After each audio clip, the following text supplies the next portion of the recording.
जितने लोग पहली बार आए हैं आप सबका स्वागत है हमारे बीच में।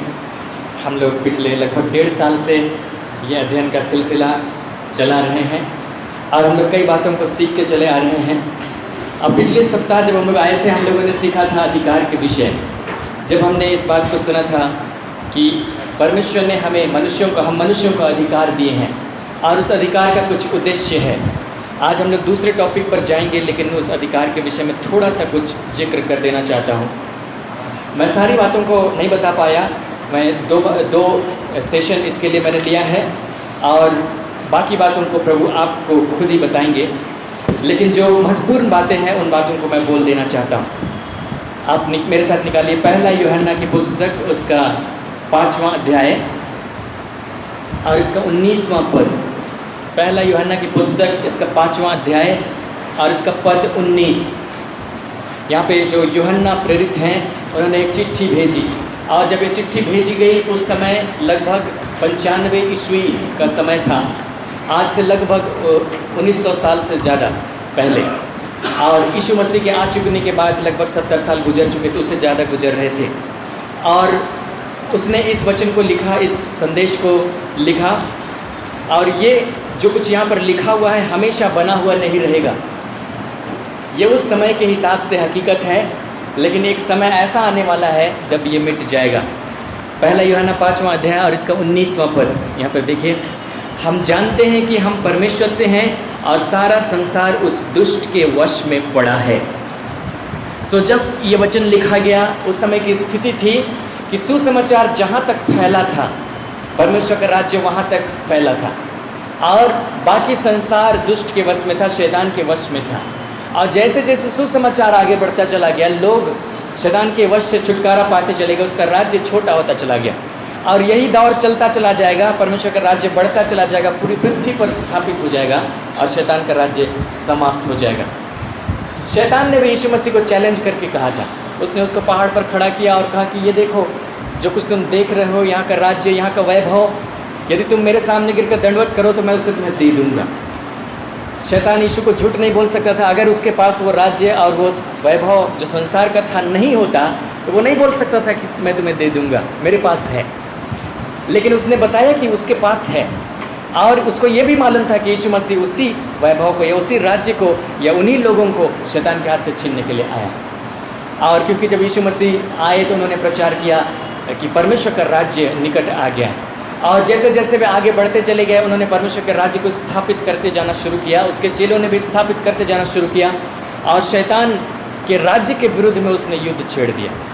और दो राज्य, अगर आप इतिहास पढ़े हैं तो आप इस बात को जानते होंगे कि जब 2 राज्य होते हैं या 2 राजा होते हैं तो दोनों का अपना अपना सीमा होता है। कोई भी ऐसा क्षेत्र नहीं होता है जहाँ पर दोनों राजा मिलकर शासन कर रहे हैं। या तो ये राजा करेगा या तो वो राजा करेगा। शैतान और यीशु मसीह में तो ऐसे भी कोई साझा नहीं। दोनों ही अलग अलग शासन करेंगे। अगर यीशु मसीह वहाँ से छीनेगा तो शैतान का उसमें कोई हक नहीं, और अगर शैतान का हक है तो यीशु मसीह वहाँ पे नहीं। यीशु मसीह परमेश्वर के राज्य को इस पृथ्वी पर स्थापित करने के लिए आए और वो स्थापित करते चले गए लोगों के हृदयों में, लोगों को शैतान के चंगुल से, उसके राज्य से छुड़ाते चले गए। उन्होंने इस प्रकार से कहा, मरकुस का 3वां अध्याय और उसका 27वां पद निकालिए। यीशु मसीह पर एक आरोप लगाया गया था और उसे कहा गया था कि ये दुष्ट आत्माओं के सरदार की सहायता से दुष्ट आत्माओं को निकालता है। यीशु मसीह ने इस बात को कहा कि कोई राज्य जिसमें फूट हो वह स्थिर नहीं रह सकता, और शैतान का भी एक राज्य है। शैतान अगर शैतान को निकाले तो वो बना नहीं रह सकता उसका राज्य, और इसीलिए शैतान को नहीं निकालता। लेकिन मैं किस तरीके से निकाल रहा हूँ, 27वां पद मरकुस 3 का 27 लिखता है, परंतु कोई मनुष्य किसी बलवंत के घर में घुसकर उसका माल नहीं लूट सकता जब तक कि वह पहले उस बलवंत को बांध न ले, और तब उसके घर को लूट लेगा।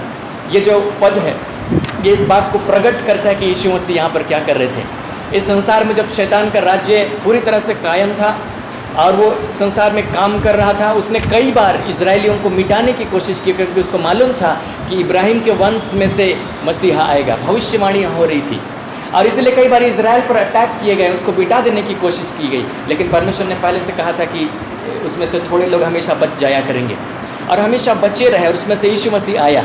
शैतान उसने मिटा नहीं पाया परमेश्वर की योजना को।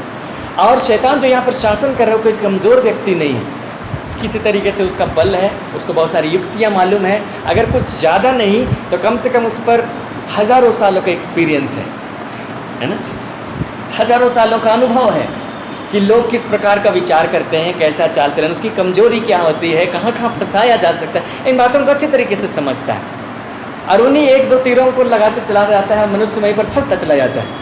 तो वो किस आधार पर जीतता है? अपने अनुभव के आधार पर, क्योंकि वो मनुष्य को परखता है, उसको सबसे जानता है कि उसकी कमजोरी क्या है और वहीं पर अटैक करता है।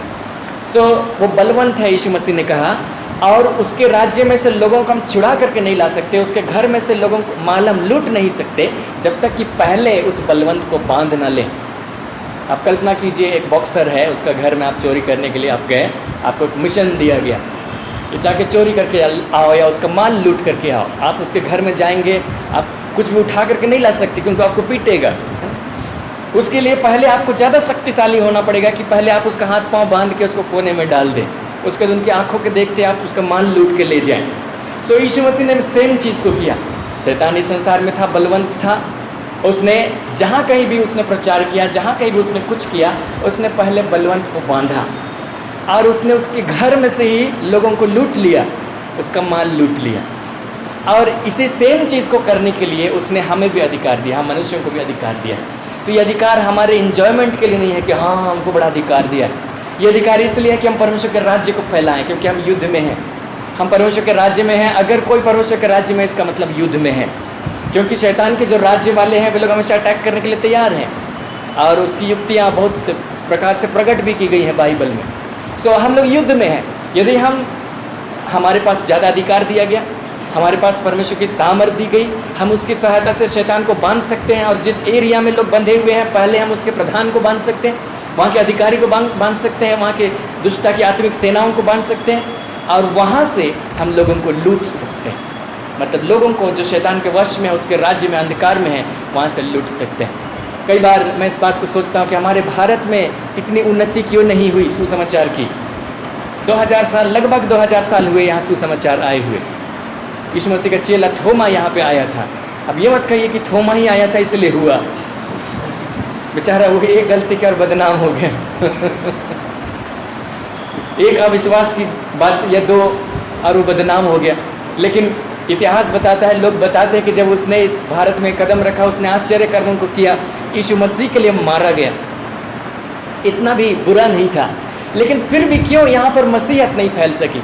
कई जगहों में देखा गया कि सुसमाचार लेट से पहुँचा और वहाँ पे ज़्यादातर लोग मसीही हैं, ज़्यादातर लोगों ने प्रभु को ग्रहण कर लिया। हमारे भारत में ही ऐसा क्यों हो? हमारे भारत के साथ ही क्या प्रॉब्लम है? मैं इस बात को सोचता हूँ और मुझे एक बात समझ में आती है और वो ये है कि हमारे भारत के साथ कुछ बातें जुड़ी हुई हैं। हम लोग आने वाले दिनों में जब सेवकाई के विषय अध्ययन करेंगे, हम इन बातों को प्रकट करेंगे। पर एक बात है, जो यहाँ की फिलॉसफी है, यहाँ का जो दर्शन है, उसको तोड़ने के लिए किसी ने काम नहीं किया सही ढंग से। और दूसरा है, यहाँ जो शैतान का राज्य है, दुष्ट है, उसको बांधने के लिए शायद किसी ने सही ढंग से काम नहीं किया। दुष्ट को बांधा नहीं गया और माल लूट रहे हैं। सो बंधा नहीं हुआ, हम लूट करके ले आते हैं और लूट करके वापस ले जाता है और इस तरीके से परमेश्वर का राज्य फैलना चाहिए जिस गति से, वो फैला नहीं। जबकि यीशु मसीह का कहना था कि एक महिला, परमेश्वर का राज्य किस प्रकार से है, जैसे एक महिला 3 पसेरी आटे में थोड़े से खमीर मिलाती है, सुबह होते होते सारा आटा खमीरा हो जाता है। यहाँ तो 2000 साल गुजर गए। लेकिन कुछ तो प्रॉब्लम है, शैतान को ठीक से शायद बांधा नहीं गया या कुछ किया नहीं गया।